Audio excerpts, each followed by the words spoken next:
that they base 90% of their arguments around how much better things would be and how there would be no suffering if things were dead. Their argument itself is against them. For example, I have debated several of them who generally say one of these arguments. Number one, life is now awful and everybody is suffering. Number two, only those with special genes should procreate to promote growth. Number three, humanity is ruining the planet. And number four, death would be better than suffering. And each of these is inherently an illogical or immoral argument, yet they argue from the moral or intellectual high ground because nobody tells them otherwise. Here's some counterpoints I've made. Number one, the world facing many challenges that cause people to suffer isn't a new thing.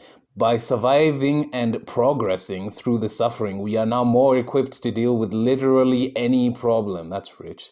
We aren't worse off now because the problems are bigger, because our solutions are also bigger, which is why I just hate listening to news or politics. I guess they've become synonymous because it's fear-mongering of the widest order. Whether you're left or right, they always say how big the problems are and how many plausible solutions we now have to deal with them.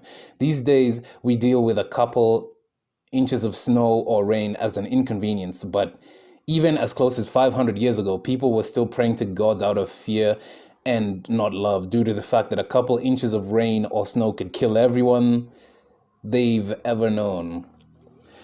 Number two, I think there was another group that had a similar philosophy. I can't remember what they were called again. It started with an N and spoke German though. Now I can actually on a fundamental objective level... What?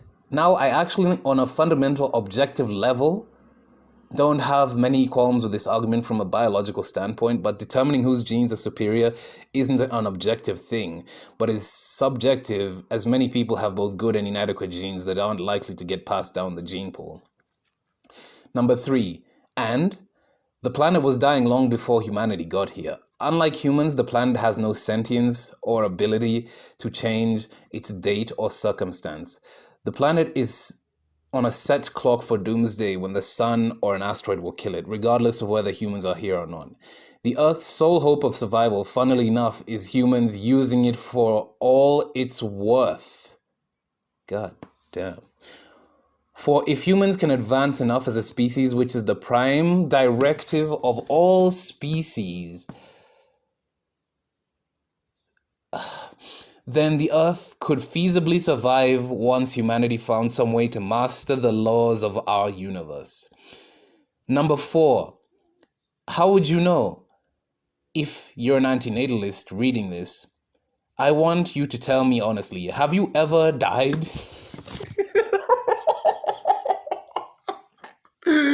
I'm losing my shit, man. What the fuck? Have you ever died? Anyways, have you ever died or have been the cause of someone dying? I have been the cause, and it feels like of my father dying. And in that moment when I learned he was dead because of my decision to start a new school against his wishes, I didn't feel fear, but I sure as hell didn't feel happiness for relieving his suffering. Something deep within me knew on an inherent level that where he was might not be hell, but I had no way of knowing it was better. You as a sperm cell fought with hundreds of millions of others to experience life, and it suddenly became not enough the second you got it. You became so caught up in the bad of the universe that you never focused on the wonder that those you beat will never be able to experience. So there's some arguments against it from a sleep-deprived man. That makes a lot of sense. But, God.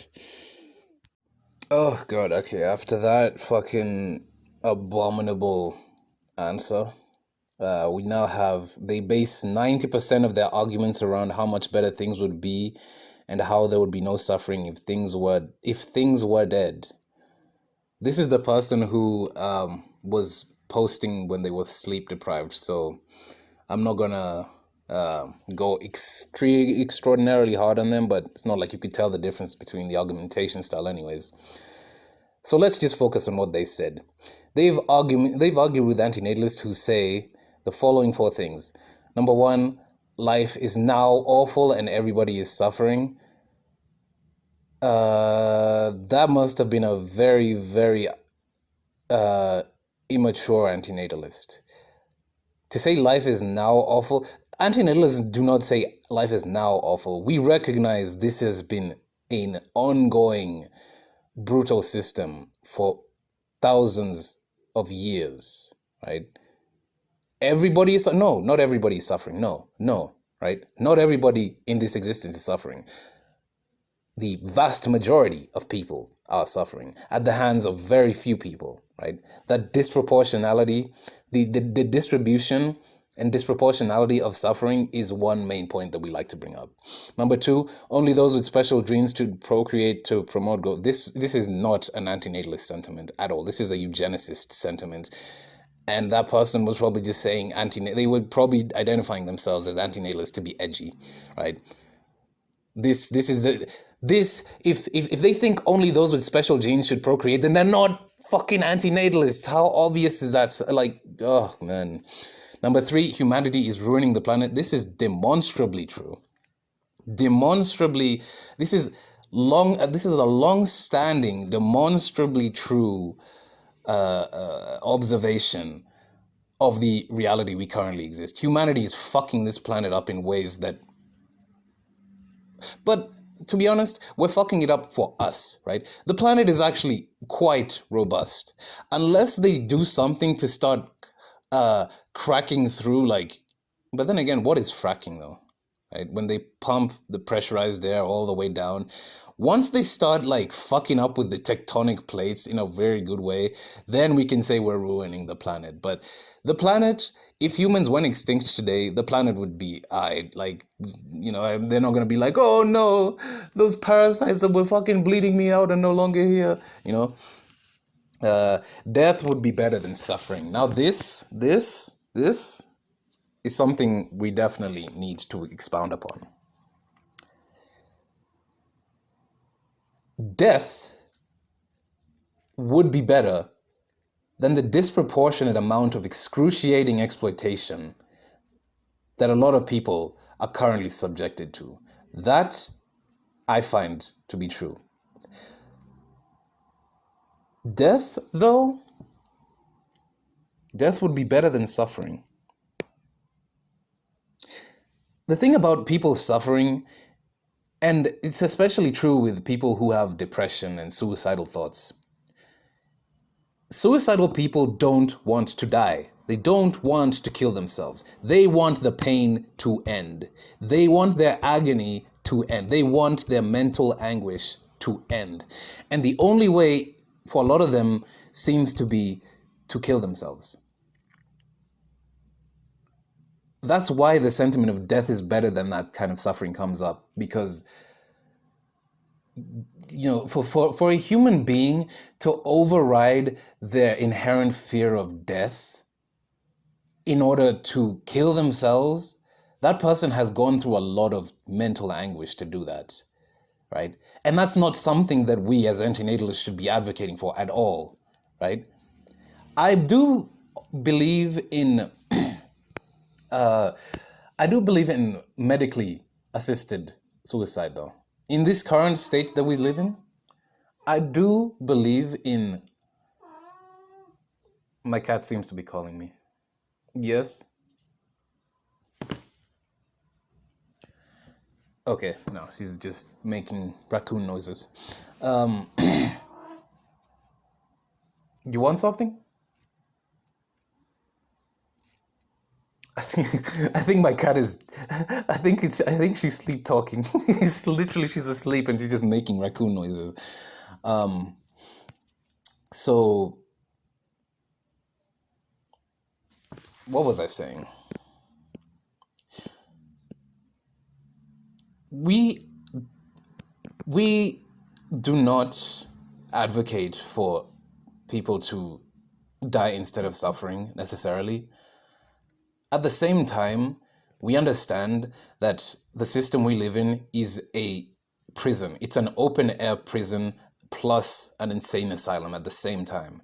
It's an agonizing place to be. It is truly an agonizing place to be. And because of that, I do believe that medically assisted suicide should be acceptable. It should not it should be allowed, let me say, right? Because again, with the kinds of people who say kill yourself, right? Okay, get them to sign up. Man, like just take like a fake petition or something and be like, oh, since you've said that, we're taking signatures for the approval of medically assisted suicide. Do you would you like to contribute? Contribute $2 or something? I'm sure they'd shut up very quickly, honestly, because a lot of them are too invested in this. The thing is, when they say that, I really believe some part of them would like to kill themselves, right? But they are too invested. The fear of death is still very present in their minds for them to go through it. But for somebody else to vocalize that they don't like it here is enough of a reason for them to tell the other person to go kill themselves, right? It's a very easy mentality to debunk, so I wouldn't be stressing too much on that. So they said the world is facing many challenges that cause people to suffer isn't a new thing. It isn't a new thing. We know it's always been there, and yet people still rationalize bringing more children into this. Okay, but, and this is where it got to me, by surviving and progressing, we are literally progressing into a system of slavery that has never been seen on this planet yet. And it's the kind where there's no chains on you. That's what we're progressing to by surviving and progressing through the suffering. This mentality is the reason why suffering, progressing into more suffering. That's what you're progressing into, right? Because we are now more equipped to deal with literally any problem. We aren't worse off now because their problems are bigger. Our solutions are also bigger, which is why I hate listening to news. These days, we deal with a couple of inches of snow. But even as close as 500 years ago, people were still praying to gods out of fear and not love due to the fact that a couple of inches of rain of snow could kill everyone they've ever known. Okay, this is very dumb in that literally people are dying from floods even right now, right? Literally people are dying from, what did they say? A couple inches of snow or rain. Literally right now, people in different parts of the world, mind you, are dying because of floods, right? In America, in India, Bangladesh, I think, where was it again? Yeah, in Pakistan, there very numerous amount of a few inches of rain, and mind you, these are people who are still also praying to God that still is watching them drown to death. Okay, a couple of inches of snow, like this is ahistorical, by the way, right? The people who lived in areas that they knew, this is how you know this person gets their ideologies from like colonizers, right? This is a colonizer sentiment, because people, and especially in the Americas, they knew when the cold season was coming. They knew when the floods were coming. They knew when the hurricanes were coming, right? Yes, people still died. However, they knew when these things were coming. It's not like it was, they eventually, even if they surrounded it with mythology or whatever, they more or less knew that's the cold area, that's the rainy area, and so on, right?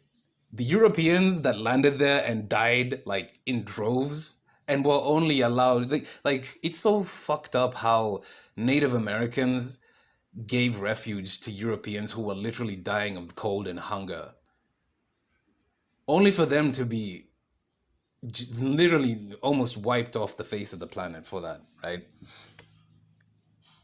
But this sentiment, like, if they really read about the things that were happening 500 years ago, they would understand that progressing has progressed us into this current environment of just rampant exploitation on so many levels.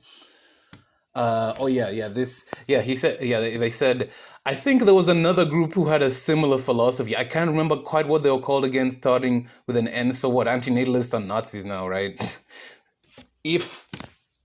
Holy fuck, how do I make this simple? If somebody is advocating for the procreation of certain people and for others to not have that ability, they are already natalist. So they're not anti-natalist, they are selective. They are selective natalists, and they're also selective anti-natalists. God damn. Okay, number 3, they were responding to humanity is ruining the planet. Oh, this is just marvelous. Oh, and the cop out they said was they were sleep deprived. The planet was dying long before humanity. No, not to the conception we have of dying. No, it wasn't. Like, the planet was here, right? We as humans lived on this planet. We did hunt. We did do all the things that we're doing. But it wasn't a it was not as parasitic as it was until about 600 years ago, right? The age of exploration was the beginning of human parasitism on this planet. So so the planet is set on a clock for doomsday when the sun or asteroid will kill it. So this is so warped. The Earth's sole hope of survival. The Earth is not fucking alive, you idiots. The Earth's sole hope of survival, funnily enough, is humans using it for all it's worth. Textbook exploitation, right? See this stuff when I pointed out to you as well. The Earth's sole hope of survival is humans using it for all it's worth.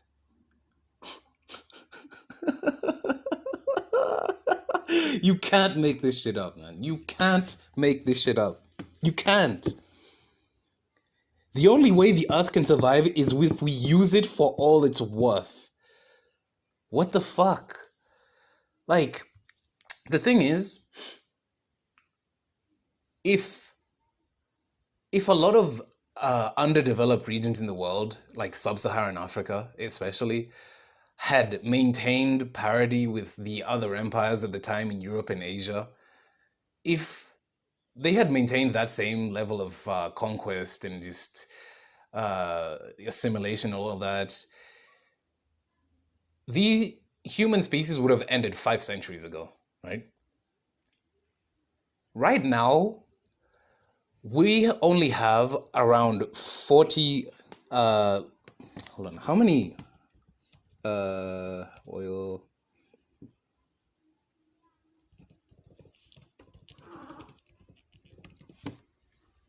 we have less than 50 years. At this moment, we have less than 50 years worth of oil left that hasn't been extracted. Less than 50 years. The Industrial Revolution has only been going on since the late 18th century, right? Since the invention of the steam engine, or rather the invention of the diesel engine, right?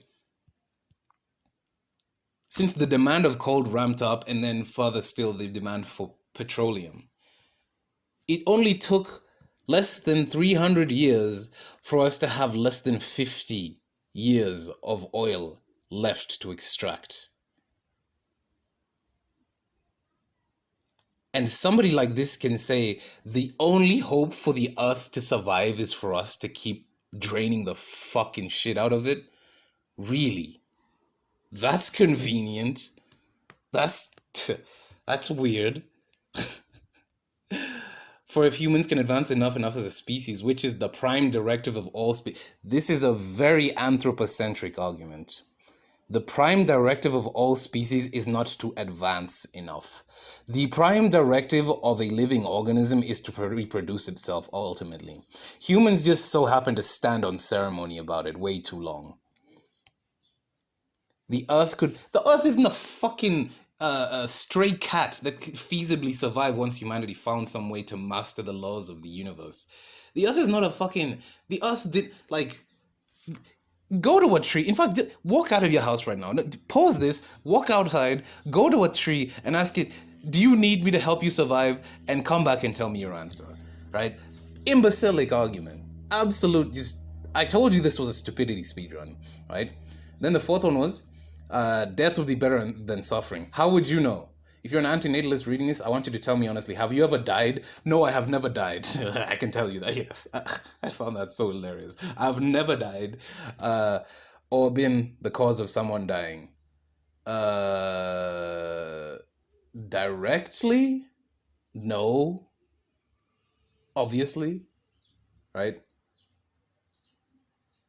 Like, I can't believe I have to start thinking about such a dumbass question. Indirectly, through the amount of exploitation that we receive in the form of consumer goods, I'm sure we have a lot of blood on our hands. Every single person. And that's the crazy thing. We can admit that, right? And then they explain, I have been the cause, it feels like, of my father dying.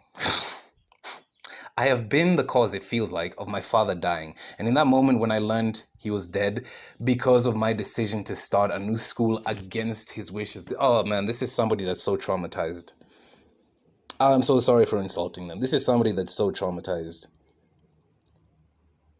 I have been the cause, it feels, of my father dying, and in that moment when I realized he was dead because of my decision to start a new school against his wishes.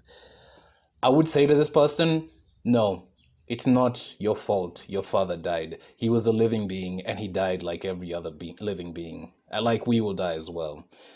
You starting a new school against his wishes is you being an individual. He has no right to impose what he would want to do with his own life while he was alive onto you who is still alive and who has your own personal wishes, right? This is nothing for you to be ever guilt yourself over. Don't guilt yourself about what your parents wanted you to do because you're not a fucking robot. You're not a slave to them and you're not a blank slate for them to paint as they so wish. Then they say, you as a sperm cell fought with hundreds of millions of others to experience life. I didn't fight with fucking anyone. A sperm cell is a conduit for DNA.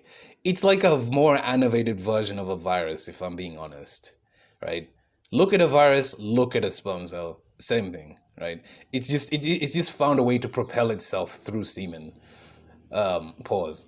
And then what?